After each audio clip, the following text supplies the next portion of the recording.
My dear students, once again I welcome to all of you in Dr. Yash Chandra online classes for education. मेरे प्रिय विद्यार्थियों, मैं आप सभी लोगों का एक बार फिर से doctor Yash Chandra online classes for education में स्वागत करता हूं। आप सभी का हार्दिक स्वागत है, हार्दिक अभिनंदन है। प्रिय विद्यार्थियों, राष्ट्र गौरव का जो पेपर हुआ है जिसका डेट था 16 जून 2022, पंडित दीनदयाल उपाध्याय गोरखपुर विश्वविद्यालय गोरखपुर के जो विद्यार्थी थे सेकंड सेमेस्टर में, उनके लिए एक माइनर इलेक्टिव पेपर है जिसका नाम है राष्ट्र गौरव, और उसका जो एग्जाम हुआ है 16 जून 2022 को, उसी प्रश्न पत्र को हम सभी लोग इस वीडियो में सॉल्व करेंगे, इस कक्षा में सॉल्व करेंगे। और उसके जो अगर उस पेपर की हम लोग बात करें तो पेपर का कोड था HND 100। Undergraduate UG second semester के विद्यार्थियों के लिए था। सेकंड सेमेस्टर के विद्यार्थियों का जो एग्जामिनेशन 2022 है, राष्ट्र Gaurav compulsory paper, minor elective है CBCS सिस्टम में, और इस पेपर की जो पेपर आईडी है वो 5053 है। इसी को हम लोग सॉल्व करेंगे और देखेंगे कि आपने कितने प्रश्नों को सही सही हल किया है।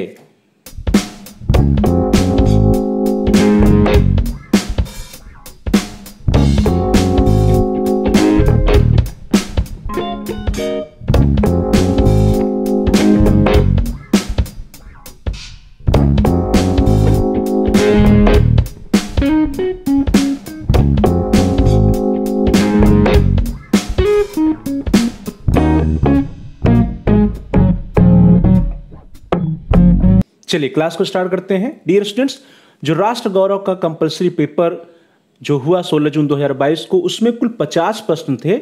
उस 50 प्रश्न में से पहले 25 प्रश्नों को हम लोग इस वीडियो में लेंगे, इस कक्षा में लेंगे, और अगले 25 प्रश्नों को अगली क्लास में या अगली वीडियो में लेंगे। तो चलिए क्लास को हम सभी लोग स्टार्ट करते हैं।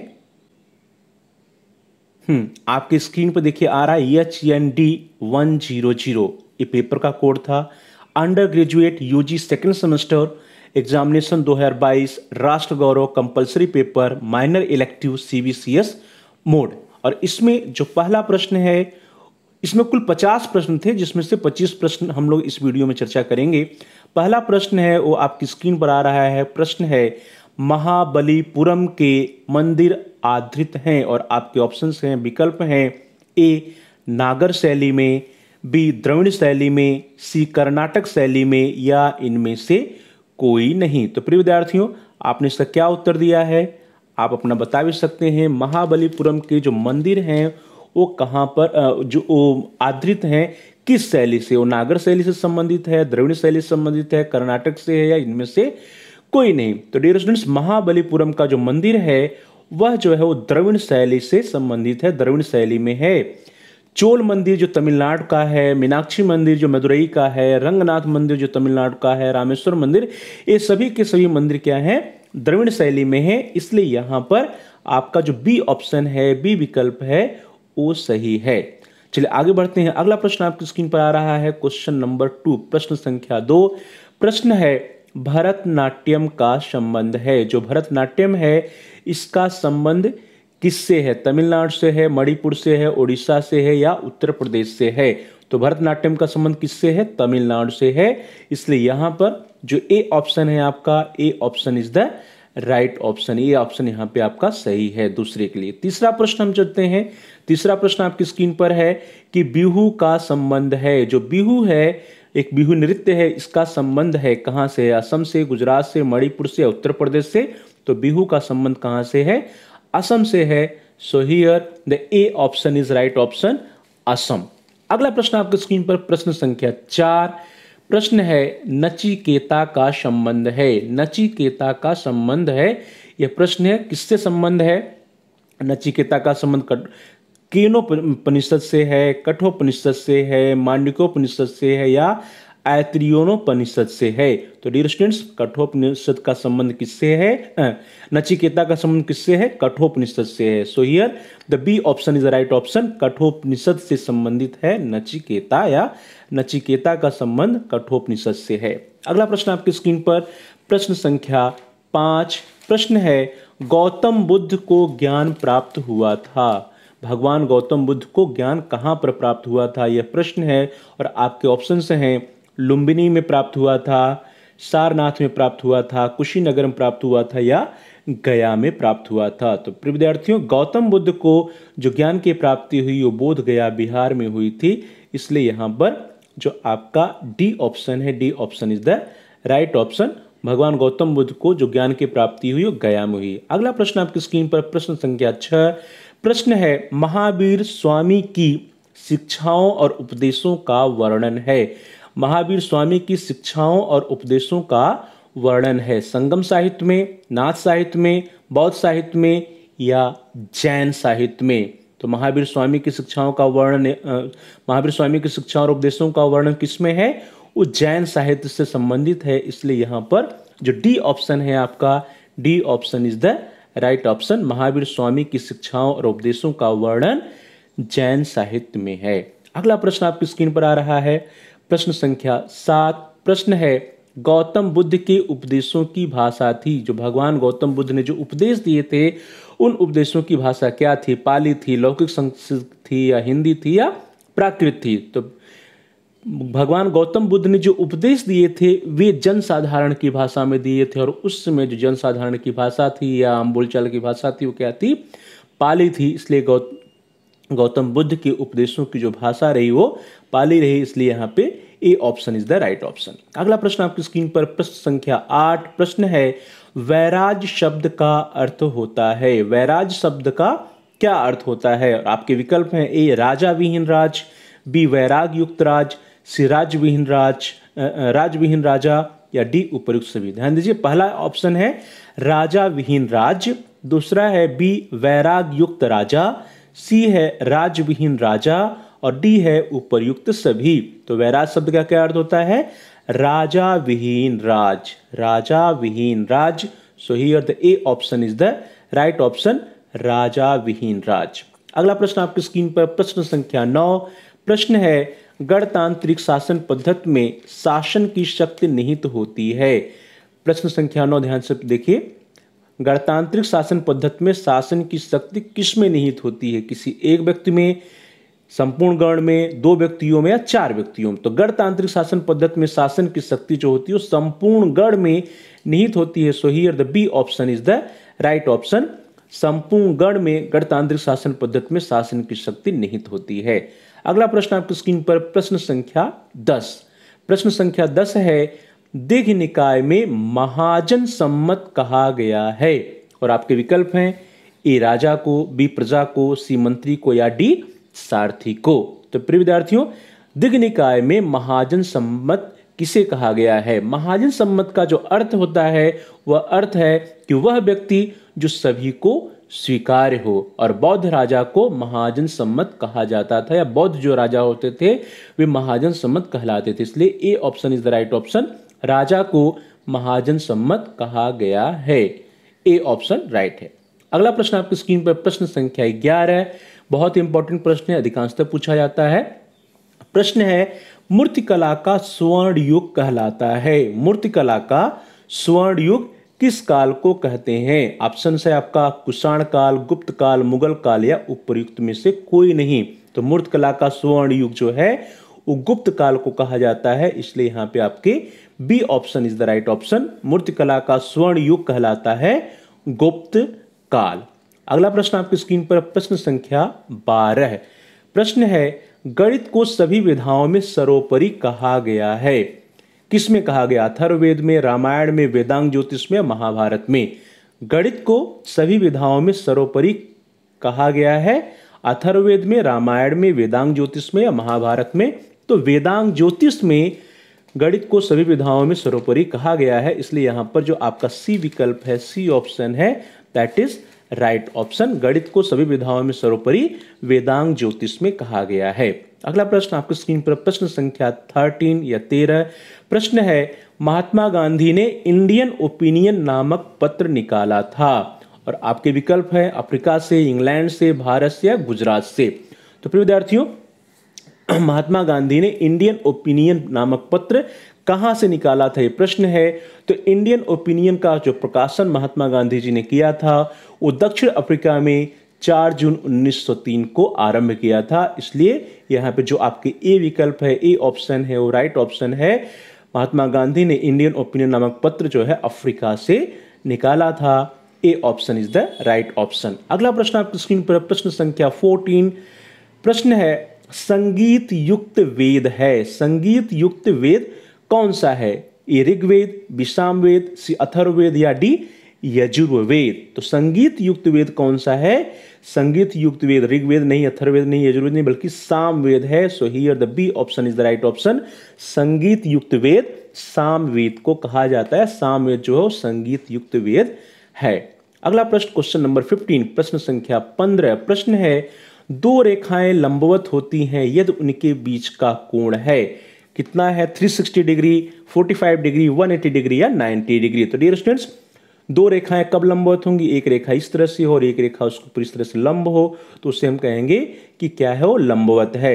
और लंबवत का अभिप्राय क्या है? कि यहाँ पे 90 डिग्री का कोण बनना चाहिए। तो इस तरह से जो यहाँ पे डी ऑप्शन है, D option is the right option. 90 degree का जब कोण बनता है दो रेखाओं के बीच में, तो ऐसी रेखाएं लंबवत होती हैं। तो दो रेखाएं लंबवत कब होंगी? जब उनके बीच 90 अंश का कोण हो। सो here the D option is the right option. अगला प्रश्न आपकी स्क्रीन पर, प्रश्न संख्या 16।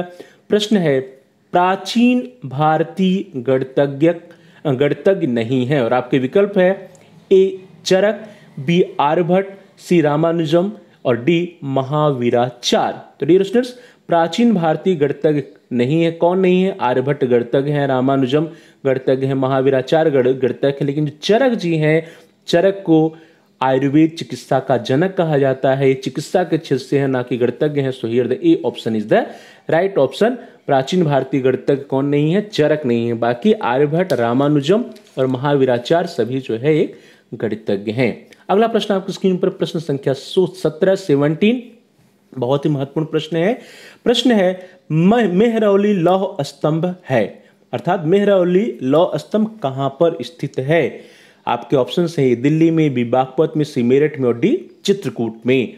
प्रिय विद्यार्थियों, मेहरौली का जो लौह स्तंभ है प्रचलित है और ये कहां पर स्थित है? दिल्ली में। यदि आप दिल्ली गए हो या जाएं तो आप अवश्य देखें मेहरौली का लौह स्तंभ। इसका निर्माण राजा चंद्रगुप्त विक्रमादित्य ने कराया था। इस लौह स्तंभ की एक खासियत है कि ओपन में है, खुले में है, लेकिन इसमें कभी भी जंग नहीं लगता है। तो मेहरौली लौह स्तंभ कहां पर स्थित है? दिल्ली में स्थित है। ए option is the right option. Next question, question number 18, प्रश्न संख्या 18। अक्सर पूछा जाता है, बहुत ही महत्वपूर्ण प्रश्न है। प्रश्न है कि सूर्य मंदिर है, अर्थात सूर्य मंदिर कहां पर स्थित है? कोणार्क में, कांची में, वेरूल में या देवगढ़ में? तो डियर स्टूडेंट्स, जो सूर्य मंदिर है वह भारत के उड़ीसा राज्य के पुरी जिले में कोणार्क नामक स्थान पर स्थित है, इसलिए इसको कोणार्क मंदिर भी कहा जाता है। तो सूर्य मंदिर कहाँ स्थित है? कोणार्क में स्थित है। So here the A option is the right option. सूर्य मंदिर कोणार्क में स्थित है। अगला प्रश्न आपकी स्क्रीन पर, प्रश्न संख्या 19 प्रश्न है निम्नलिखित में से नक्षत्र नहीं है। आप सभी लोगों ने नक्षत्रों के नाम सुने होंगे, ढेर सारे नक्षत्र होते हैं। लगभग जो है ये माना जाता है कि कुल 27 या 28 नक्षत्र होते हैं। तो उन 27 से 28 नक्षत्रों में से कौन सा एक नक्षत्र नहीं है? आपके ऑप्शन है अश्विनी नक्षत्र नहीं है, बी स्वाति नक्षत्र नहीं है, सी आर्द्रा नक्षत्र नहीं है, डी चंद्र नक्षत्र नहीं है। तो डियर स्टूडेंट्स, अगर हम नक्षत्रों की बात करते हैं तो अश्विनी एक नक्षत्र है, स्वाति भी नक्षत्र है और आर्द्रा भी एक नक्षत्र है, लेकिन जो चंद्र है यह कोई नक्षत्र नहीं है। So here the D option is the right option. जो इसमें दिए गए हैं प्रश्न संख्या 19 में विकल्प, उसमें अश्विनी, स्वाति और आर्द्रा नक्षत्र है, लेकिन चंद्र नक्षत्र नहीं है। So D option is the right option. अगला प्रश्न आपकी स्क्रीन पर, प्रश्न संख्या 20। प्रश्न संख्या 20 कहता है कि इसमें से कौन सा स्टेटमेंट असत्य है या गलत है? ए ऑप्शन है कि चरक संहिता काय चिकित्सा का प्रमुख आधार है, बी है सुश्रुत संहिता का संबंध चिकित्सा शास्त्र से नहीं है, सी है महाभारत व वाल्मीकि रामायण में सुश्रुत को विश्वामित्र का पुत्र बताया गया, और डी है एलोपैथी में बीमारी का कारण शरीर में विषाणुओं का प्रवेश माना गया है। तो हम देखते हैं कि इसमें से कौन कौन से स्टेटमेंट सत्य हैं। तो एलोपैथी में बीमारी का कारण शरीर में विषाणुओं का प्रवेश माना गया है, ये सही है। महाभारत में वाल्मीकि रामायण में सुश्रुत को विश्वामित्र का पुत्र बताया गया, यह भी सही है। चरक संहिता काय चिकित्सा का प्रमुख आधार ग्रंथ, यह भी सही है। लेकिन जो कहा जा रहा है कि सुश्रुत संहिता का संबंध चिकित्सा शास्त्र से नहीं है, यह गलत है। बल्कि क्या है, सुश्रुत संहिता का संबंध चिकित्सा शास्त्र से ही है। इसलिए यहां पर B option is right option. B विकल्प जो होगा वो सही होगा, क्योंकि पूछा जा रहा है कि इसमें से कौन सा असत्य कथन है या कौन सा स्टेटमेंट गलत है। तो सुश्रुत संहिता का संबंध किससे है? चिकित्सा शास्त्र से है, लेकिन यहां पे कहा गया कि नहीं है, इसलिए B option is the right option. अगला प्रश्न आपकी स्क्रीन पर प्रश्न संख्या 21। प्रश्न है गीत गोविंद के रचनाकार है। अक्सर पूछा जाता है एग्जाम में कि गीत गोविंद के रचनाकार कौन है, और आपके विकल्प है ए चैतन्य महाप्रभु, बी जयदेव, सी रैदास या डी कबीर। तो गीत गोविंद के रचनाकार कौन है? गीत गोविंद के रचनाकार जयदेव जी हैं। So here the B option is the right option, Jaidev. अगला प्रश्न क्वेश्चन नंबर 22, प्रश्न संख्या 22। प्रश्न है सत्य कथन है। आपके ऑप्शंस हैं ए महाभारत कांडों में विभक्त है, बी उपनिषद ग्रंथों को वेदांत भी कहते हैं, सी रामायण का प्रधान रस श्रृंगार रस है, और डी महाभारत में करुण रस की प्रधानता है। ये 4 विकल्प दिए गए हैं। इन 4 विकल्पों में से कौन सा स्टेटमेंट सही है, कौन सा कथन सही है, यह पूछा जा रहा है। अगर हम महाभारत की बात करें तो महाभारत में करुण रस की की प्रधानता नहीं, बल्कि किसकी प्रधानता है? शांत रस की प्रधानता है। रामायण की बात करें तो रामायण में जो प्रधान रस है वो कौन सा है? श्रृंगार रस नहीं, बल्कि करुण रस है। महाभारत के जो कांड है, महाभारत जो है वो कांडों में नहीं विभक्त है, बल्कि किसमें विभक्त है? 18 पर्वों में विभक्त है। तो इस तरह से ए ऑप्शन जो है गलत है, क्योंकि महाभारत कांडों में न विभक्त होकर के पर्वों में विभक्त है। रामायण का प्रधान रस श्रृंगार रस नहीं, बल्कि करुण रस है। महाभारत का जो प्रधान रस है वो करुण रस नहीं, बल्कि शांत रस है। तो ये तीनों ऑप्शन गलत हैं। अब भी ऑप्शन की बात करें तो उपनिषद ग्रंथों को वेदांत भी कहते हैं। तो उपनिषद जो वैदिक साहित्य का अंतिम भाग है, इसलिए इसको वेदांत भी कहा जाता है। So here the B option is the right option. Upanishad वैदिक साहित्य का अंतिम भाग है, इसलिए इसको वेदांत कहते हैं। तो उपनिषद ग्रंथों को वेदांत भी कहते हैं, यह सही उत्तर है। B option is the right option. अगला प्रश्न आपकी स्क्रीन पर प्रश्न संख्या 23। प्रश्न है महाभारत की रचना की। महाभारत की रचना किसके द्वारा की गई है? द्वैपायन के द्वारा, वाल्मीकि के द्वारा, नारद के द्वारा, उपयुक्त में से कोई नहीं। तो ध्यान दीजिए, महाभारत की रचना किसके द्वारा की गई है? हम सभी लोगों ने वेद व्यास का नाम सुना है, तो वेद व्यास के द्वारा की गई है। तो उन्हीं को द्वैपायन भी कहते हैं। इनका पूरा नाम क्या है? महर्षि कृष्ण द्वैपायन वेदव्यास। महर्षि कृष्ण द्वैपायन वेदव्यास। तो द्वैपायन के द्वारा महाभारत की रचना की गई है। So here the A option is the right option. जो ए विकल्प है आपका वो सही है। अगला प्रश्न आपकी स्क्रीन पर प्रश्न संख्या 24। प्रश्न कहता है कि इसमें से कौन सा सुमेलित नहीं है, और आपके ऑप्शंस है ए पाणिनि अष्टाध्यायी, बी पतंजलि महाभाष्य, सी श्रीधराचार्य बृहत संहिता, और डी है आर्यभट्ट आर्यभट्टियम। अर्थात ये पुस्तक है किसके द्वारा कौन सी लिखी गई है।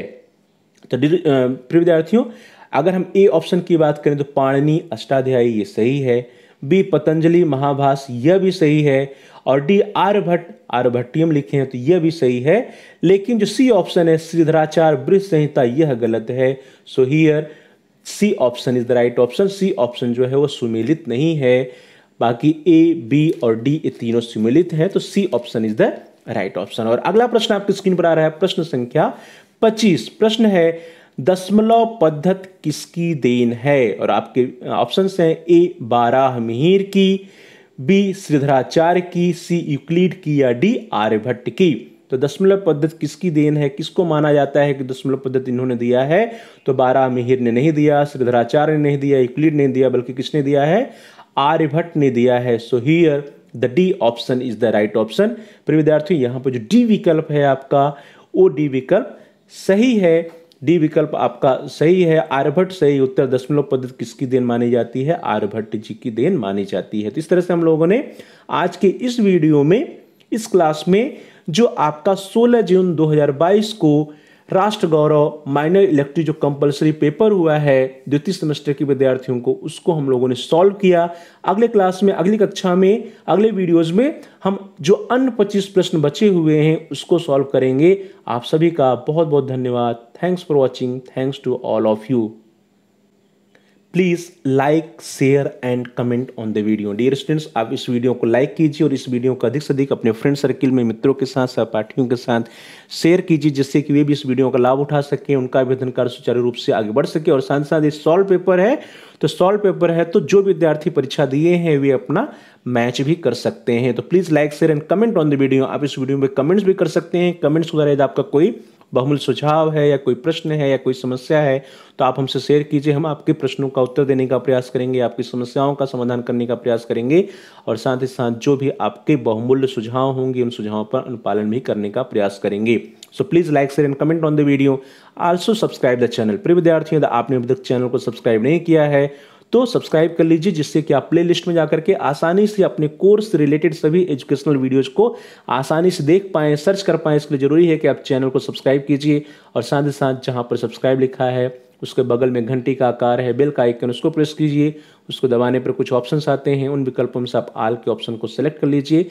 इससे यह होगा कि आपके कोर्स से रिलेटेड जितने भी नए एजुकेशनल वीडियोज आएंगी उसकी नोटिफिकेशन, उसकी इन्फॉर्मेशन आपको समय से मिल जाएगी और आपका कोई भी वीडियो मिस नहीं होगा। तो dear students, please like share and comment on the video.